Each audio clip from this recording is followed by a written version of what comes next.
Hello, my name is Benjamin Linder. I'm a design professor at Olin College of Engineering. I'm going to speak about experiencing empathy. You'll be learning about design methods and tools for developing insight into and collaborating with people in their contexts. Many of these techniques are informed by general empathy-promoting habits, so it's good to talk about. However, empathy is not a method. It's not what we are talking about here. It's a part of who we are as human beings.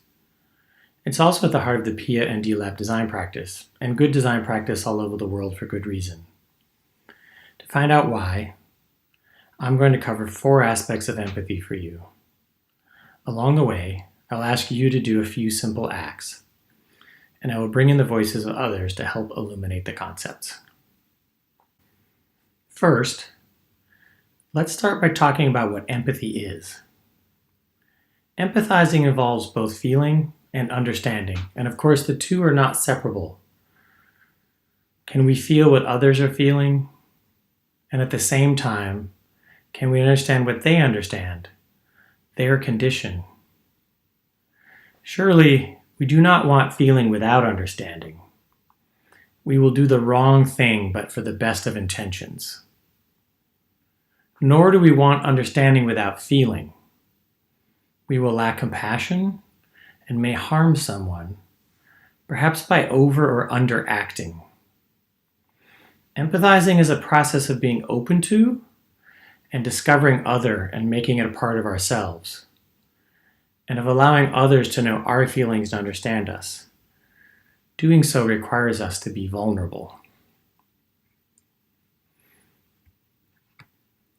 Let's try something. Freeze your body. Okay, only move your head to look around. Look where your hands are. For most of us, our hands are held towards us, or down, or even closed. Try turning your hands so your palms are facing up and towards others. Can you feel the difference? People in many cultures shake hands when greeting. We reach out with our palms up. Our hands are connected to our minds and to our hearts. Closed, they are strong, and open, they are vulnerable. You can really know someone through their hands. You can know their strength, and you can know their personality.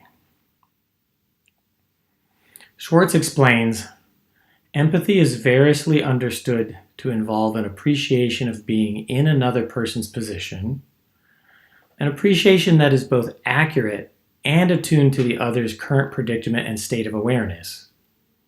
A sort of feeling into the other, and it tends to be respectful and kind. I like that last part, a sort of feeling into the other, that it tends to be respectful and kind. Schwartz goes on. He says, we can see empathy as activity that communicates an accurate understanding of the significance of another person's intentional actions in a way that they can tolerate. This means that empathizing deeply is to strive for accurate recognitions of another person that, when communicated, can be tolerated by that person. That's a big deal. We can think of this as a basic duty we have as designers to the people that we engage. Second, let's talk about what empathy is not. Empathy is not about expressing sympathy, nor are people objects of pity. Bateson explains, sympathy is the feeling of compassion or concern for another, the wish to see them better off or happier. Pity is feeling that another is in trouble and in need of help as they cannot fix their problems themselves, often described as feeling sorry for someone.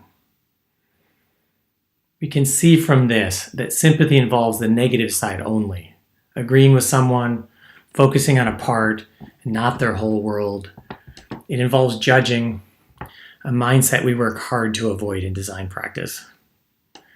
Pity involves a helping stance, which then privileges oneself over others, which disrupts relationships, and ultimately the possibility for co-creative design.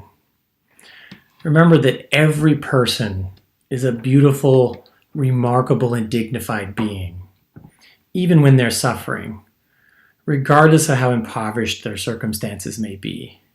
So please, don't try to help people. Don't pity them and don't feel sorry for them. Recognize them for who they are. Here are 2 more pitfalls. Realize that designing is not a data collecting activity. People are not sources of information that you need to glean and process, although we can often slip into using this language. These are not transactions to complete. You give me the information I need, and I'll give you the help you need. That's wrong. Don't go there. It's also not a problem-solving activity. People are not sources of problems for you to solve. Even though it's tempting to start seeing problems almost as soon as we meet someone. They are not nails, and you are not a hammer. Try this. Turn your hand into a hammer, and now beat on yourself with it. Right? Okay, you can stop. How does that feel? Remember, when you're engaging with others, recognize if you are hammering on them and stop. Open your hand and yourself. This seems silly because we don't literally do this, but I ask you to do it to help you physically remember to not treat people like nails. They're not sources of problems for you to work on. Don't worry. As you practice design, you will be learning even if you are not hurrying. The problems or good questions to ask will come in time. Rogers points out, the more I am open to the realities in me and in the other person, the less do I feel myself wishing to rush in to fix things, to set goals, to mold people, to manipulate and push them the way that I would like them to go. And paradoxically, and fortunately, he goes on, the more I'm willing to understand and accept the realities in myself and in the other person, the more change seems to be stirred up. That's really remarkable. Don't try too hard, right? Just accept the realities in yourself and in another person, and the more change will happen. That's ultimately what we're trying to achieve. Let's move on to the 3rd point. We are predisposed to empathy, which is fortunate. Raise your hand if you ever cried from something someone said, a story you read, even a movie. We do it all the time. It's amazing, right? In fact, most times those stories are not even real. Yet we glimpse what they see. We feel what they feel. And it tells us we're predisposed to being empathetic. We're connected to each other and everything. In fact, we are wired biologically to feel and move the way others feel and move. For example, we have mirror neurons in our brains that help us experience what others are experiencing. Our brains are rehearsing the motions of others we see all the time. Researchers have seen the brains of people light up as if they are playing tennis when they are just watching a person play tennis. Okay, let's try something. Imagine you could turn to someone and touch their forearm or their shoulder briefly. That little touch releases pro-social molecules in your brain. They reinforce positive social behavior. Our brains are built for empathizing. Let's go back to our hands. We have more nerve endings in our hands to physically feel with than almost any other part of our body. It turns out that touch is an essential part of how we are wired to relate to others. I think it's no accident that greetings in so many countries involve touch in some way. Think how important it is to shake hands in many societies. It suggests people are inherently empathetic. 4th, let's recognize that cultivating empathy is not easy.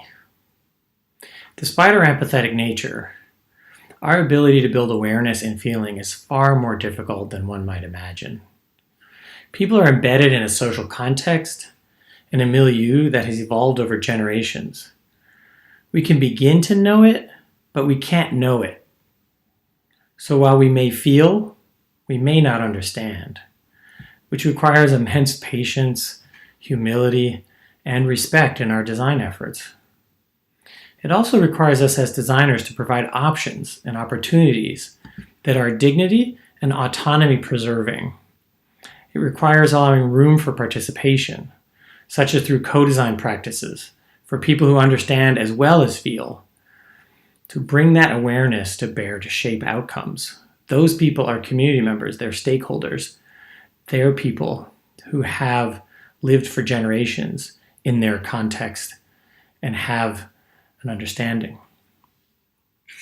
It's also difficult because people are so remarkable. People adapt and they can be happy in all manner of circumstances. Hellawell shows that when people experience difficulty, especially during and after natural disasters and conflict, they can be grateful and even be happier under the more difficult circumstances. I.e., when you meet people living in poverty and spend time with them, you will likely feel joy and appreciation. The patterns of their lives will make sense, maybe not even seem so bad. In a way, that's because they aren't. They make them that way. I mean, wouldn't you? Consider the alternative. So what are our feelings telling us then? Feelings alone can be misleading, leading to an incomplete story. You also need understanding to go with that feeling. An important part of that understanding comes from the context, from everything in and around those we hope to empathize with. How do people live and work day to day? What's a typical day like for another person? And so on. Fortunately, the world people live in is available to us to aid our understanding. So it's essential that we engage the context deeply to understand, to complement the feeling that we are getting. And in so doing, recognize that all human-centered design is contextual. We've covered our 4 aspects of empathy. Hopefully you now have a better sense of why empathy is at the heart of a sensitive design practice. Thank you for joining me.